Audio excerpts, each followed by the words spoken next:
There's two little black All right. boxes here. We're live. Hi, everyone. Good morning. Good morning. All right. I think it automatically gets posted to Twitter, right? Yeah. Okay. So, not much to talk about, right? Nothing's happening. Yeah, it's been a really quiet week for the markets. Really quiet. Yeah. It's been totally rational, efficient markets at work. It's always good to see. Yeah, listen. You can trust the dramatic swings in the market to tell you exactly what to do. So let's see. To start, yesterday was the most volatile day of the year for U.S. stocks. It was the first time that 3 S&P sector ETFs were up 1% on a day, and the S&P 500 was down 1% since January of 2001. So exciting times. The markets It's a really volatile year too. What's going That's on? an accomplishment this year. Yeah, this was a big week for a really messy year. But what did we start with the Fed meeting, and that came out on Wednesday. They finished the Fed meeting. We had a jobs report yesterday morning, and in between that, we had an earnings report. Yeah. All right. So where do we start? I guess let's start at the Fed.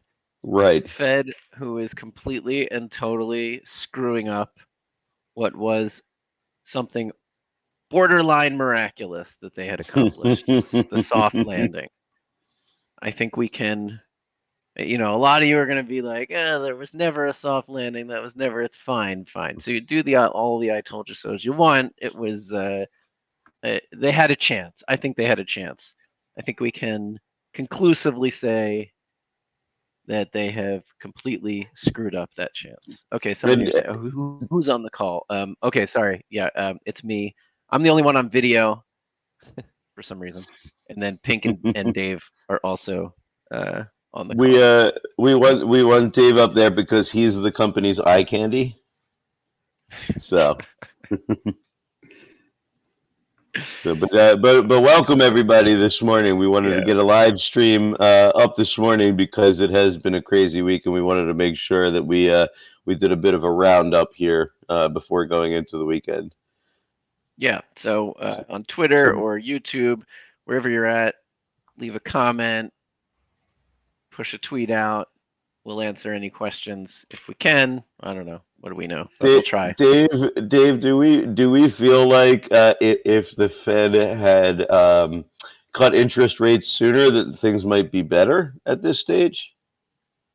Oh, 100%. I mean, if you think about the macro monthly episodes we've been having on Let's Talk Markets, we've been begging. Ophir and Claudia for sure have been saying this for months now. Really, since March, that the time to cut was months ago, and I think what people fail to realize is that for pretty much all of history, as far as we've seen it, monetary history, that is, with let's call it modern monetary history of the Federal Reserve, they've always been reactive. They have always, regardless of all the forecasts in the world that they rely on, they have always been reactive, and they always tend to overshoot. They are too timid to act, then they act too hard. That is the story of the Fed in as concise of a nutshell as I can put it. Now, the difference this time was that they got so close to not doing that, to actually staying ahead of the curve. And in the way that they started to raise interest rates before, inflation was pretty rough, and they came in with the interest rate hikes, but they really were, if not ahead of the curve, let's say on top of the curve. It was less reactive. They probably should have started raising sooner, but it seemed like they had hit just that sweet spot where they were going to be able to slow the economy enough to bring down inflation, which they have, while not destroying the jobs market and plunging the U.S. into a recession. So everyone needs to understand that the Fed, and this is particularly relevant for their statement, the statement that they put out from the Wednesday meeting, where the Fed has a dual mandate. That's statutorily, the Fed was created, and they are there for price stability and full employment. That's their dual mandate. They are supposed to be measuring, or they're supposed to be acting in a way where they're balancing those two requirements: price stability, which means control inflation, and full employment, which means make sure people have jobs. That's it. And they have really limited tools to do that, but enough that they can get it to work. And had they started cutting rates a couple of months ago, you would have seen by now the beginnings of an uptick in economic activity, likely from the housing market, that creates more employment, that buffers this decline in jobs. That would have been that soft landing where they kind of just hit it just perfect. And that's never happened before. Unfortunately, it's never going to happen again. We were this close. It's never not going to happen this time, I should say. Stealing defeat from the jaws of victory. That's right. That's what Ophir tweeted out, and I had concurred with that. I think that there was a chance. It's really a shame. I mean, it's a shame in a couple of ways, but primarily because all of these numbers that we talk about, there are real people behind. People are hurting. Economic times are going to get harder now. For everyone who thinks that like the Fed is in bed with the White House, you have no leg to stand on right now, because like the White House would have told them to cut months ago. And now the funny thing is, and here's a crazy statistic. So well, I'm jumping ahead maybe, but we'll be talking about this whole time. The market is currently pricing in for September a 50 basis point cut. Which we're not necessarily anticipating. We were not, everyone was anticipating saying 25. Yes. Yep. And where is this? So why has the market been so optimistic? We can sit here and say this Fed cut is too little, too late, and not even happening yet. But there was a tremendous amount of trading optimism in the first half of this week. There was. I mean, the weekly chart on the S&P is just crazy. It's very wild. Yeah. All the gains that we made on Wednesday morning were erased by Wednesday evening. Yeah. It peaked around 5,600 on the E-minis. Today it's trading right at 54.15 right now. So it's down over 1%. It's come back a lot. It was down 1.5% earlier today. I mean, like when we started the live stream 10 minutes ago. Whatever we say in the next 5 minutes, we'll be wrong 10 minutes later. So don't write it down, maybe. Yeah. Hi, Banana Hands. Is it banana hands? Banana hands? He's saying, yeah, you can't see Dave or Pink. Unfortunately, the reason we didn't even do the live stream yesterday was that we were having technical difficulties, and that's why you only get to see me for some reason right now. We'll figure that out for the next time. Trust me, you're better off. We're just giving the people what they want. They said more Lauer all the time. Taking my shirt off, and we got to get the promo up for that one. Oh boy! All right, I've been working hard, so it's not going to look bad. All right, Richard says poly market showing 100 basis points and 125 basis points increasing in likelihood. In terms of interest rate cut, that's crazy. And I say no way. But okay, what does, all right, you know what? I shouldn't say no way, because if I look at FedWatch right now, it's saying that the probability is now, like I said, there's a 60% chance, 65% chance of a 50 basis point cut by November. Am I reading this right? All right, let's see. So I can see there being 2 cuts by then. I can be there being 2 25s between September and November. So there's a September meeting on the 18th. Right. And the consensus right now is that the target rate ends up that we end up with a 50 basis point cut. And that has gone up dramatically since the jobs report came out today. Now, if you look at the probabilities for where we end the year, right now it's split between basically 4.25 and 4, and we're right now at 5.25. 5.25. Right? So I mean, the market is saying 100 basis points over the next 4 months is very much on the table. That's wild. And again, like that, as I said earlier, that's the Fed being in this position now where they have to react and likely overshoot. They waited too long, and now we got to do it hard. You know. Yeah. And so they're definitely going to cut in September. I think there's a chance that they do an emergency cut before then. Here's one of the crazy things. All right, so wait, we're getting ahead of ourselves. Oh, hi, Platinum. You're on. Nice to see you. Okay, so the Fed met on Wednesday. They did not cut. Which was expected. It was expected, although I had really thought they would surprise. I thought that that what we were going to see would be that they were going to come out hard. I mean, I didn't expect that, but I thought there was a chance. You know, I think I had been saying there was maybe a 50-50 chance of a rate cut coming in. I think Powell's just given the same speech for the last 11 months. I think he just pulls out the same piece of paper. Says, "Oh, inflation." He has, yeah. Now he did say the time is approaching for a rate cut in the presser, and they added language to the statement that that specifically said the committee is attentive to both sides of its dual mandate. And again, so that's a really specific thing to add into their statement, to say that they are much more now attuned to the labor side of things versus the inflationary side of things.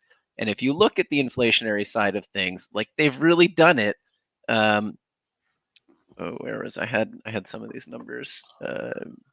I think there's a 2-year period during which you can't be too critical of what they did. Yeah, I think that's right. I think they did the best they could. And now, they've kind of screwed things up. Too little and way too late. Yeah, so if you look at what Goldman said earlier in the week, they said they expect July inflation data will be favorable. They were correct. And that would clinch a September cut. And they expect the Fed to cut every other meeting or a once a quarter pace. And so that was where Goldman was at just like 3 days ago. And now it's blown out of the water. And I think Goldman was in close to consensus on that point. And so now it's, there's no chance. So what happened next after that Fed meeting was really, oh, here we go. Right. So what we saw from PCE, from the inflation numbers, was that it's the lowest since February of 2021. So year over year, it's 2.5%. That's right where the Fed wants it. So inflation is now at a multi-year low. The unemployment rate is a multi-year high. We've got credit card delinquencies at a decade high. Savings rates are at a multi-year low. Manufacturing jobs are being cut at the fastest pace. Oh, where was that number? It was like the fastest pace since COVID. Yeah, since the COVID shock. So, the economy is contracting right now. Yeah, what you're saying is welcome to the recession as of this month that we've all been predicting all year long. Right. And so then the jobs report came out today, and it's not good. It's not good. Simply put, it is not good. 114,000 new jobs were created. This was announced about an hour ago versus 175,000 expected. The unemployment rate has risen to 4.3%. That is a key number. So if everyone remembers the Claudia Sahm, the guest we've had on Let's Talk Markets, our macro markets episodes, she is the creator of the Sahm rule, and that Sahm rule says that once unemployment is 50 basis points over its trailing average, we are in a recession, and that has just been triggered.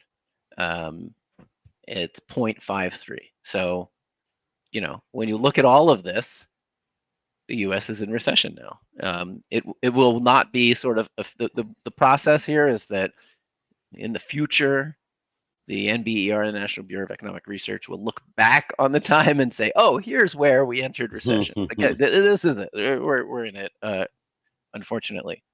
And so, you think they'll start calling it that though? I mean, 2 weeks ago, I posted something on the website said we're now in the longest yield curve inversion on record without a recession. So do you think they'll start calling it that now? So we're in an election year, Pink. I don't know if you know this. We're in an election year before we're in an election year before we're in a recession here. I don't know. I'm not really paying attention much. Maybe you've heard. Maybe you're more in. I don't know if anything's going on in that whole U.S. election thing, but no. It's been quiet on that front too.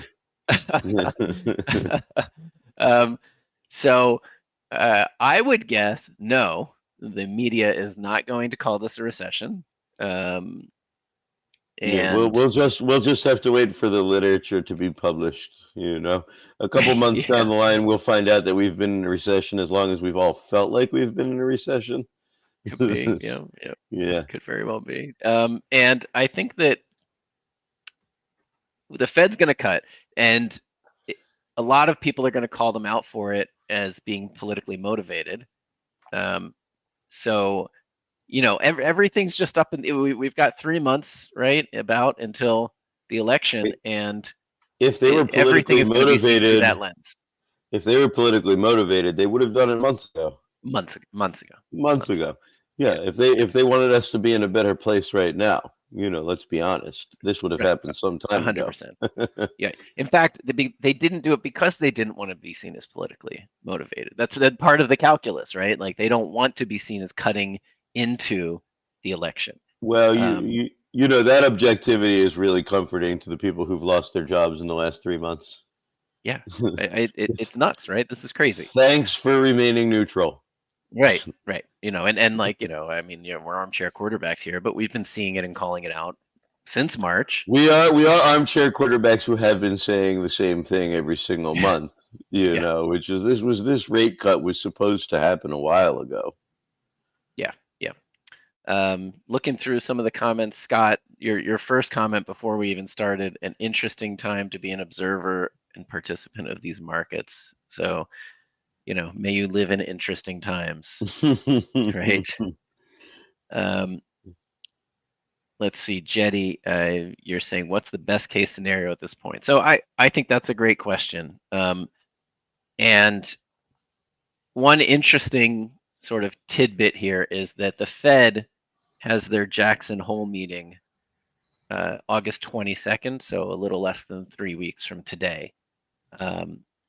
And there is an opportunity. There is the potential that they take that opportunity for a between meetings cut, depending on how dire they see things. Here's the crazy thing. Let me tell you this. Now that we've sort of caught up on on all the different things we want to talk about in terms of the news releases.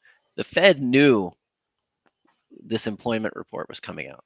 Mm-hmm. They had the numbers when they decided not to cut.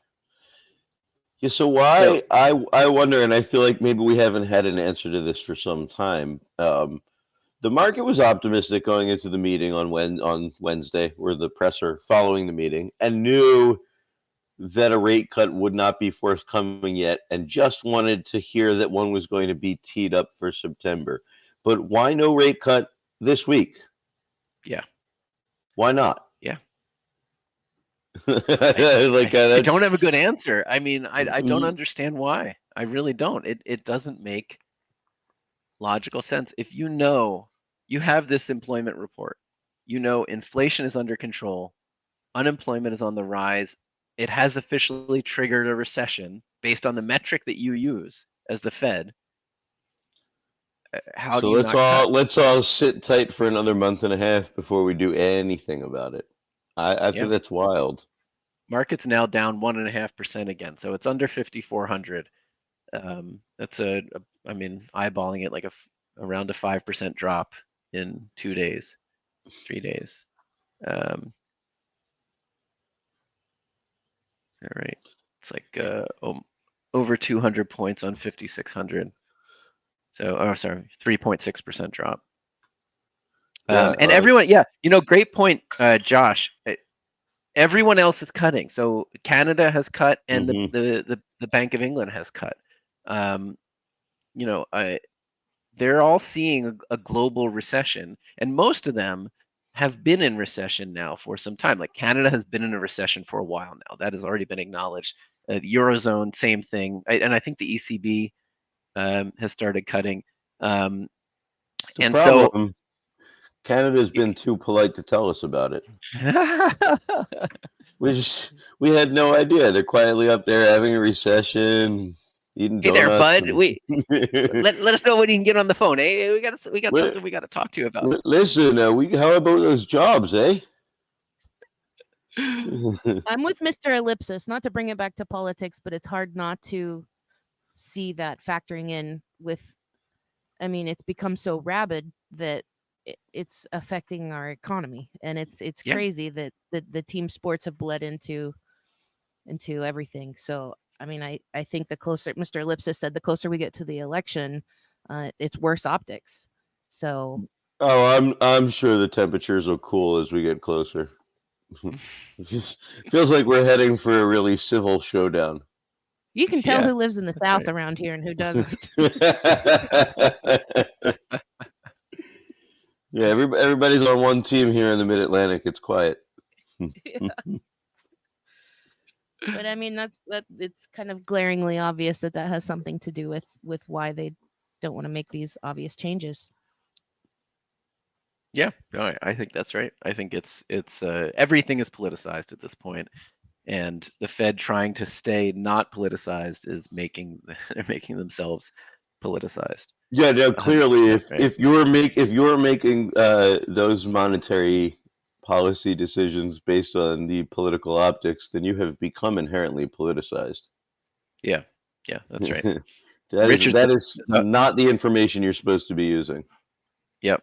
As a home builder, a rate cut a couple months ago would have been super nice. Yeah, that's what I mean, right? Like the housing market in the U.S. is still relatively sort of frozen up. And people can't afford to live on this. This is the thing that we've talked about month in, month out, is that inflation continues to come down. Inflation continues to come down. We're getting close to that target rate of 2% that the Fed cherishes. And nobody that I know is feeling less pressure. Nobody is feeling a diminished cost of living. And so without the rate cuts, nobody gets to enjoy the fact that inflation is relatively under control. So it feels like we've been in a recession for, I want to say longer than we have, but as we've discussed, I guess we'll find out when the recession really began, looking in the rearview mirror. Yeah, I think that inflation is terrible, and it's a really difficult problem to address. And there are one of the ways in which you do that is through wage growth. And as long as wage growth is outpacing inflation, it's still psychologically difficult because you go to the store and you see prices that are higher than you're used to. But at least you're making more money to offset those price increases. And for a while, that's exactly what we have seen. Even though it hasn't felt great, wage growth has really been excellent in this economy. Mm-hmm. And now not so much.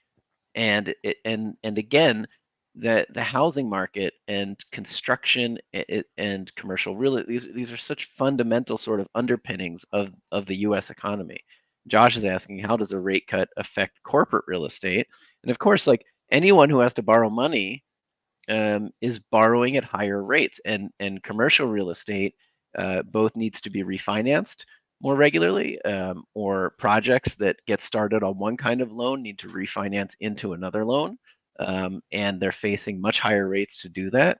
And a It lot of stifles these, growth. yeah, and so that doesn't happen. You get much less, far less construction and new projects undertaken, but then you also get into a market in which you can't sell these assets. And if you can't sell an asset like a commercial real estate asset because the market is sort of frozen up and a buyer can't get a loan on decent terms, you can't, as a holder of many commercial real estate properties, embark on something new, get more capital in, and go onto a new project. And I know, like in Dave and Philly, like I've been involved with certain projects like that, and things have really dramatically slowed down. Mm-hmm. Just anecdotally, but overall, I think we're seeing that economy wide. And And so, I think it was Ophir who mentioned this some months ago that we're all feeling the pinch, but really corporations were starting to scale back on these types of investments months ago because they saw the writing on the wall, and also because you have these companies that have debts come due.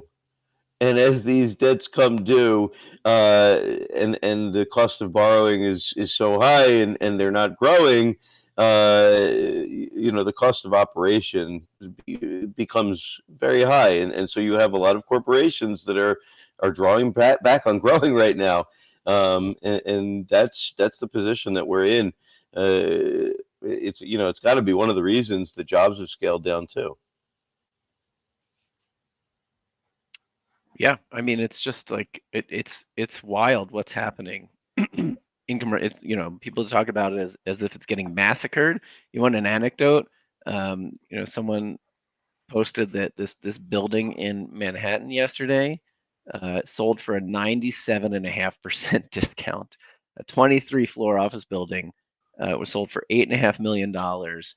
In 2006, it had been valued at $332 million.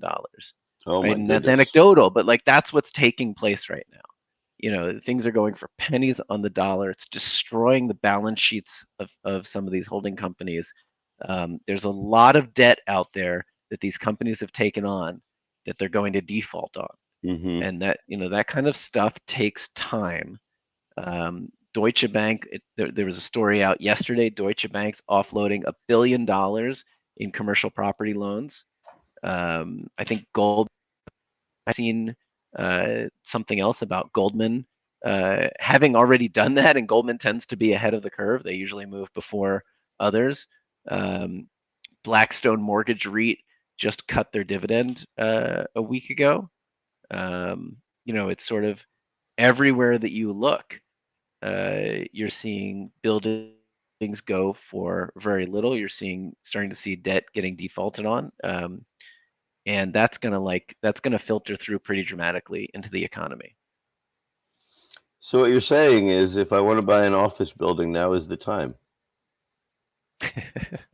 Actually, I didn't know you were in the market, but yeah, yeah. Well, 100%. listen, actually, 100 point basis rate cut then would be the time, I would say. For, So, Yeah. Oh, I mean, I even mean, more yeah, anecdotally, like Main Street was in a renaissance and before COVID, like the small town America Main Street experience was really ramping up, and a lot of yeah, commercial property yeah. was purchased by individuals during, at least around here, where I live, that was a real renaissance happening, and a lot of these people are having to sell now because they bought 4 or 5 little commercial spots to open mom and pop shops, and now they're for sale for 20% of what they would have sold 5 years ago.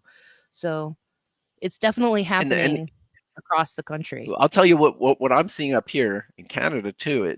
I mean, anecdotally, again, is a very similar thing. We see a lot of small businesses going out of business in our neighborhood, and a lot of places for lease. And one of the fundamental problems is both that it's hard to survive, and like the economy is still in a rough place, but then these places just stay empty Mm. because the rent is so high because the people paid so much for the building. So commercial real estate, these places were so expensive that their mortgages are quite high, and so the rent to cover that mortgage is very high, and businesses can't afford it.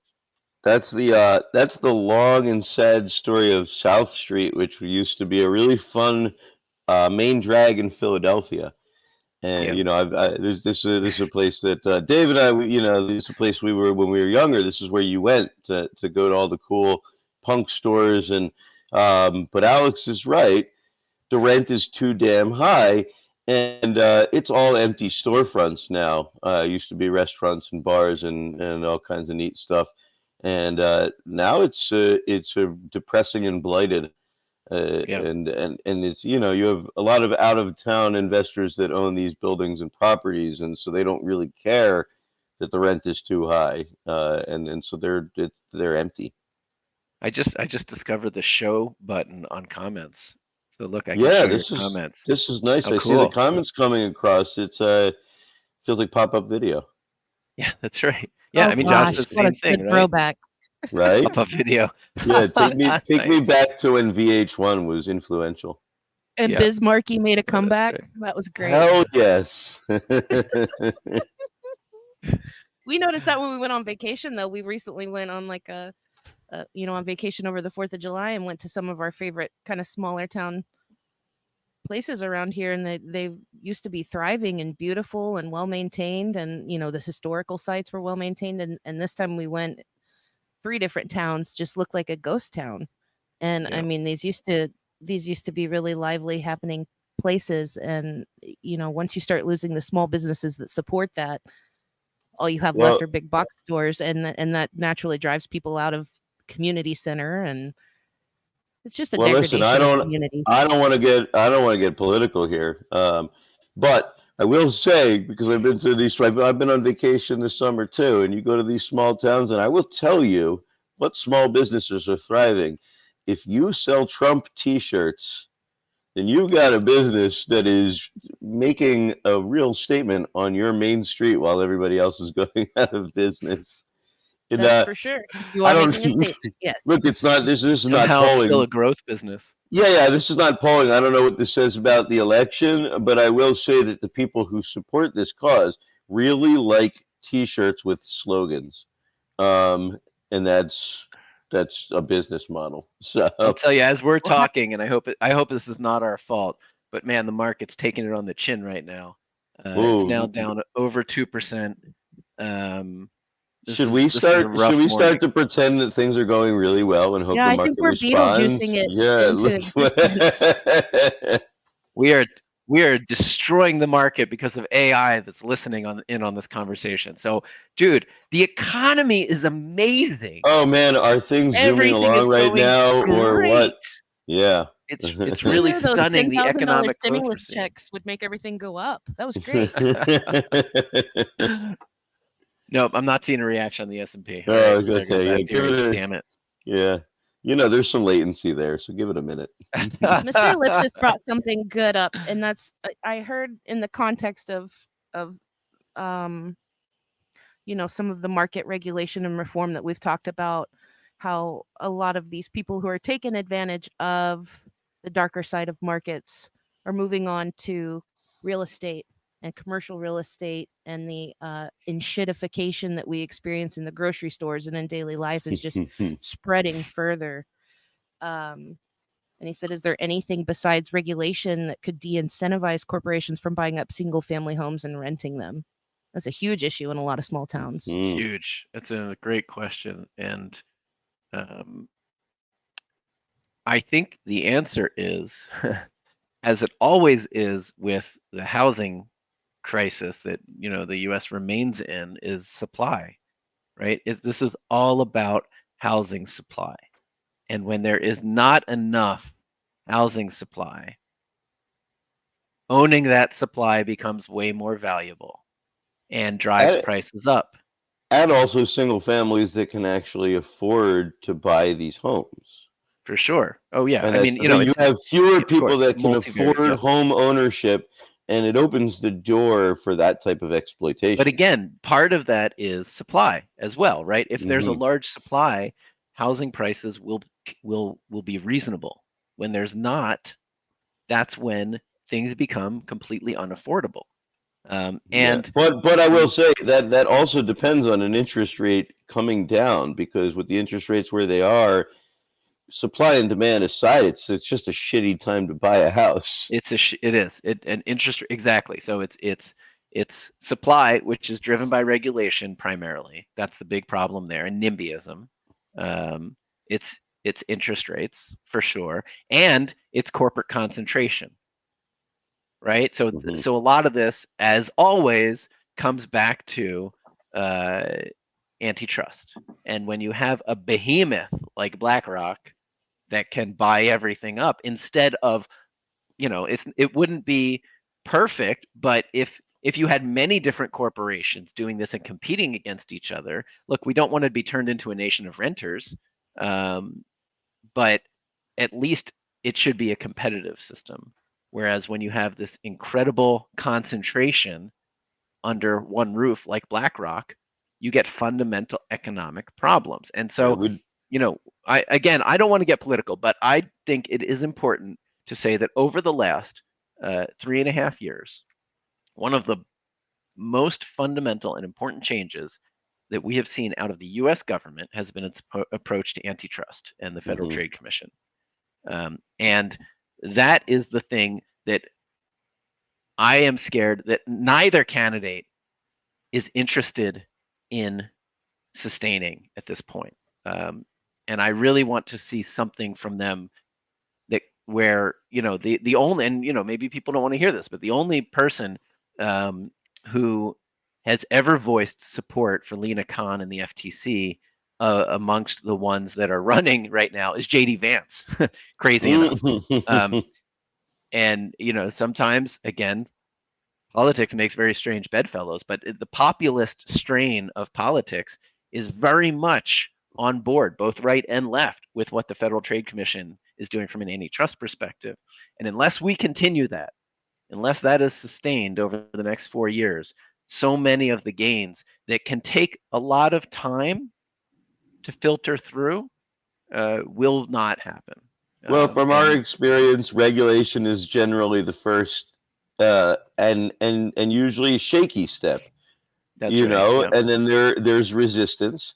There are lawsuits, and there are enforcement actions. And as we know, we're living in a period of time now where it's never been harder, and it's always been hard, and it's never been harder to make an enforcement decision stick, to make an enforcement action a reality. This was our conversation on Jarchese and Chevron a couple of weeks ago. That who would have guessed that history would look at Biden as one of the least corporatist presidents that we've had? It's shocking. The guy from Delaware. Yeah, who would have guessed that? Yeah, but that is an uphill battle from day one, and we're on day one.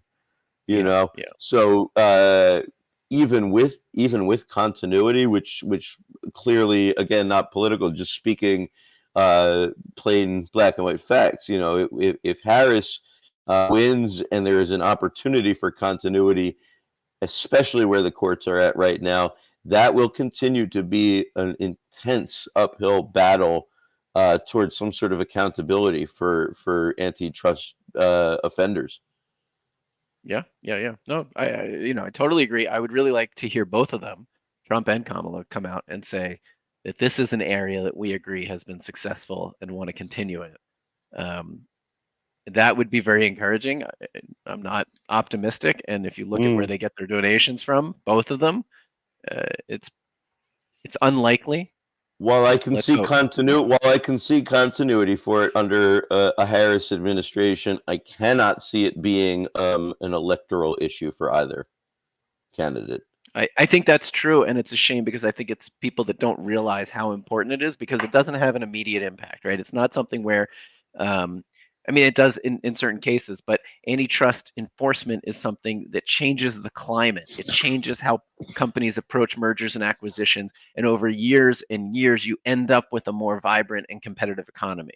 But it's 10 years from now that we'll be looking back and say, wow, that was an inflection point, and things really changed in the U.S. economy. But I think it's a fight for survival right now. I mean, it's a real like tooth and nail kind of election right now, and this all feels like fringe ideology. As sad as like even reformation and regulation improvements, it just feels like you have to as a politician play to core values to be elected in this election because that's what's going to win. Just blatant, plain core values and getting.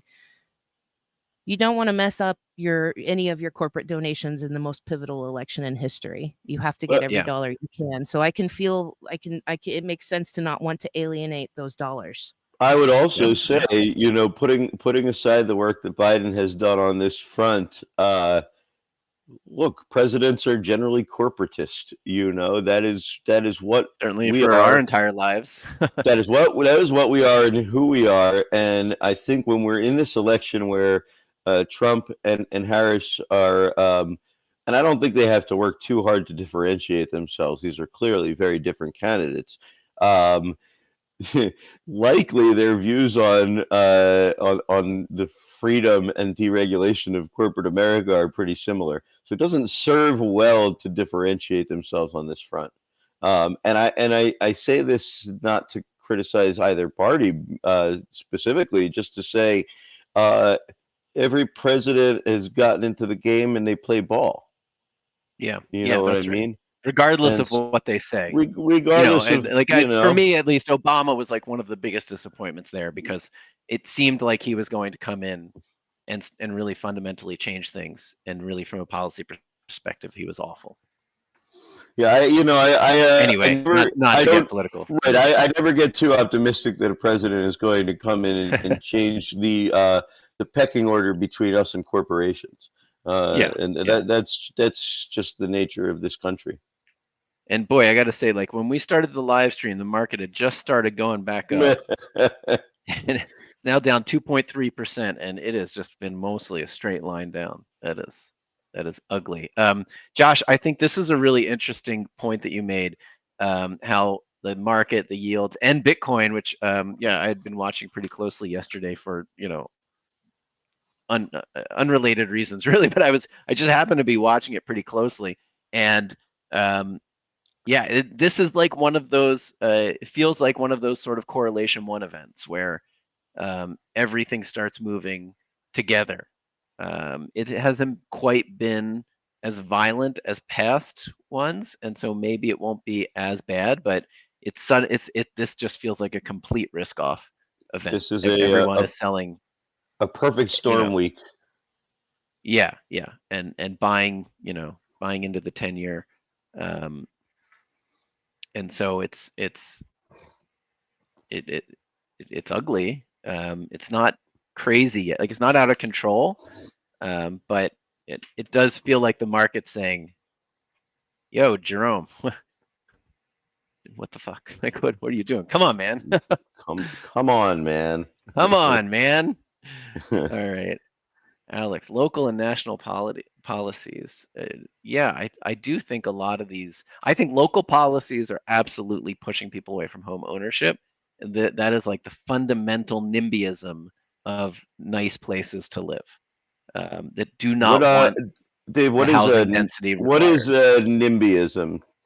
Explain that. NIMBY means not in my backyard. So it Ah, means I am someone who is, and I'm not. This is not me. I'm imitating a liberal. Okay, and he's I taking am on a someone character.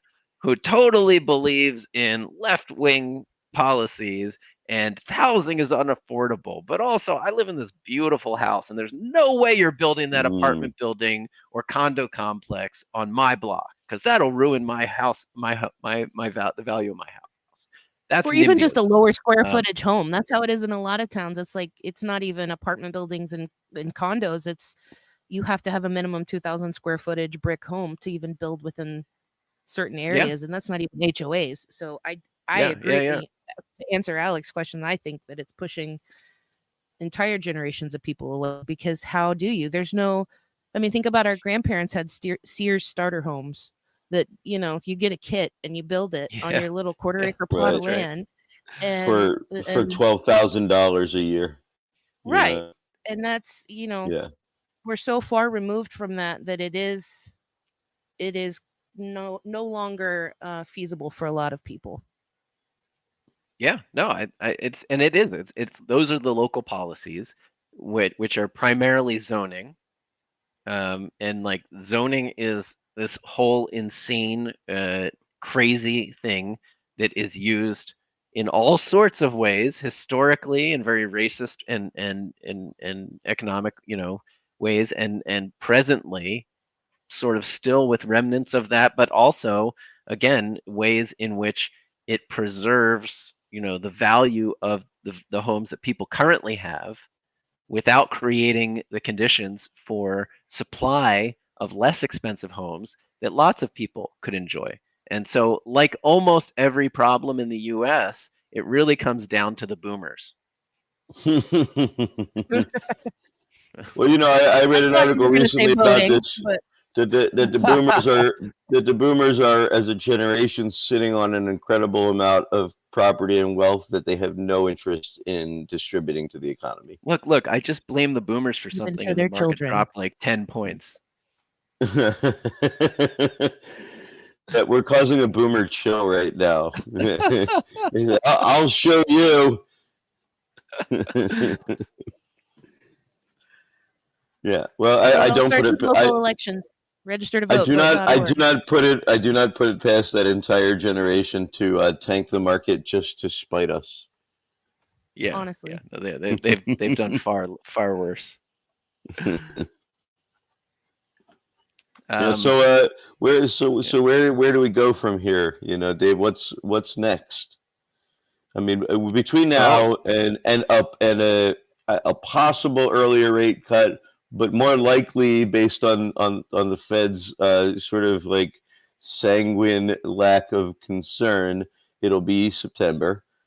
And are we just spiraling until then?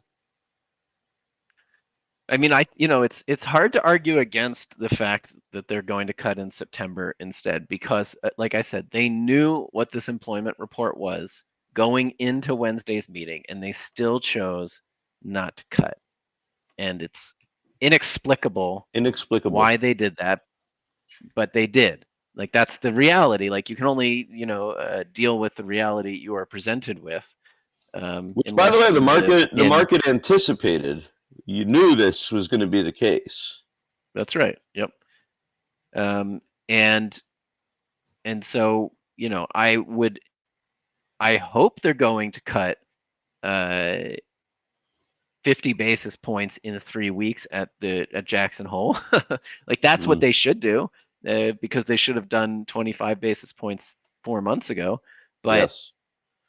I think we'll see. I have to agree with the market now. I think we're going to see a 50 basis point cut, because I think that the data is going to get much worse. I think this is like the tip of the iceberg that we're now seeing. Again, all of these indicators are lagging. So we're always getting like a perspective into the past, and it's always sort of catching up. And so, what we're going to see is we're going to see the, employment numbers continue to be bad and continue to worsen. We're going to see inflation I don't know. Maybe we're going to see it drop below a 2 handle. Like maybe we're going to get back to 1.8, 1.9% inflation. Maybe that's what they're waiting for. Maybe they are afraid that if they cut too soon, inflation comes roaring back. And this is, not quite like a Volcker style, that's beat it into the definitely ground, but that's more of a their slow concern. motion. Yeah. That's been their concern all along. I mean, and that's what Powell has said month in, month out is we're getting close. We're getting close on inflation, but we're not quite there yet. But I think we talked about this in the last couple of months. This fixation on this 2% target rate has not done us any favors, as far as I can tell. And I mean, for if the markets are listening to us right now and tanking, it would have been super nice for the Fed to listen to us when we said we were pretty sure a rate cut was coming in March. Yeah. March So Madness, right? I think, I am much less, I think if you look back at our Let's Talk Markets episodes earlier in the year, I was pretty cautiously optimistic that they were going to nail it, pull it off. That has been wiped out. I think at one point Claudia was even like re-examining her rule, the SOM rule. She was revisiting some of the data points of the indicator to see if it still fit, if it still made sense. And so, I mean, I think it's just been a really crazy year, and even the experts are kind of scratching their heads. For sure, yeah. Mr. Ellipsis, to answer your question, and I don't know that I would use I don't know that I'd use the word confident about the rate cut in September, but it is. We've been waiting for a signal, not just the rate cut, but month in, month out, Powell couldn't even give us a positive projection that something was on the horizon until this week. So there was a nod towards September, and that's actually the first time that the Fed has intimated that a rate cut could be on the horizon. And we, in March, that's true. That's right. Whether we expected a rate cut in March or not, I think we expected that at least they'd give us a hint that one was coming in the spring, the early summer, and that never happened. This is actually the first time that the Fed has even pointed in that direction. So so to sort of I wouldn't say confident, but yeah, that's just possible. Let's circle back and reiterate, right? The Fed on Wednesday changed the language in their statement that there are risks to both sides of its dual mandate. The first time they've identified that there's a risk to jobs and labor. Powell said the time is approaching for a rate cut. He said specifically a September rate cut is on the table if inflation data continues to cool. Inflation, the PCE year over year is 2.5%. It's at a multi-year low. The unemployment rate is now at a multi-year high. Credit card delinquencies are at a decade high. Savings rates are at a multi-year low. Indicators like ISM manufacturing, their jobs cuts are the highest since the COVID shock. And unit labor costs are dropping far more than expected. So quarter over quarter, they were 0.9% versus 1.8%, which was estimated. That's 0.5% over the last 4 quarters, which is the lowest since Q3 of 2019. Goldman came out and said we expect the FOMC to cut every other meeting or a once a quarter pace. The market is currently pricing in let's see, the current probabilities are a 67.5% chance of a 50 basis point cut at the September meeting. So the market's pretty confident that we're going to see a cut. The numbers all point to things being pretty rough. And if you look by the end of the year, the market thinks that 100 to 125 basis points of cuts is on the table. So that's how bad. I mean, that's bad. 100 to 125 basis points over the next 4 months is aggressive. And that means that that's the Fed acknowledging we're in a recession and cutting hard to soften the blow of the recession. So I think that's where we're at. I think it's telling, Dave, the idea that Powell mentioned this dual mandate for the first time in a long time, because it seems for several years now that the Fed knew only of inflation and not of our suffering. And I Yes. think that's been that's been the Fed's identity for these last 2 years of not rate cuts and record high interest rates was we're worried about inflation, and your day-to-day problems are not our day-to-day problems. Yep. And this is a bit of a transition from that. Yep. And so Now our problems are their problems. Yeah, that's right. So here's the last question, because we're gonna end this. But do you think there'll be a rally if CPI continues down, Nvidia does good, Fed cuts? I think if the Fed cuts, it'll be as they call it, a rip your face off rally. But normally, you would have hoped that bad news would be good news today. That the employment report as bad news would be good news for the market, because the market would say, okay, the cut's coming. But what I think the market is saying to us by not rallying and continuing to drop is, this is bad. And now, as a mechanism for looking forward, the market is looking forward and saying we're in a recession now, and things are going to be rough for a while, rather than, okay, now that we expect the Fed to cut hard, it's time for risk on. So I Yeah, think well, that's what there we're was seeing. that was the initial reaction, right? In anticipation of this cut, but Yeah, exactly. Yeah. the shit hit the fan pretty hard in the last 48 hours. Yep. All right. Well, look, I think we're gonna cut it here. It's been a fascinating week. There's been a ton of data coming out, lots to talk about. Thanks everyone for joining. A couple thousand of you. That's pretty cool. I hope to see you all on Irvin.finance, where we can continue the conversation. Come join the communities there. Come make some posts, or jump into the comments. We're gonna try and do this. This is our second live stream. Pretty cool. A lot of fun to talk to all of you. And so we'll keep trying to do it on a regular basis. So thanks for joining, and have a great day and have a great weekend. Take care, everybody. Cheers.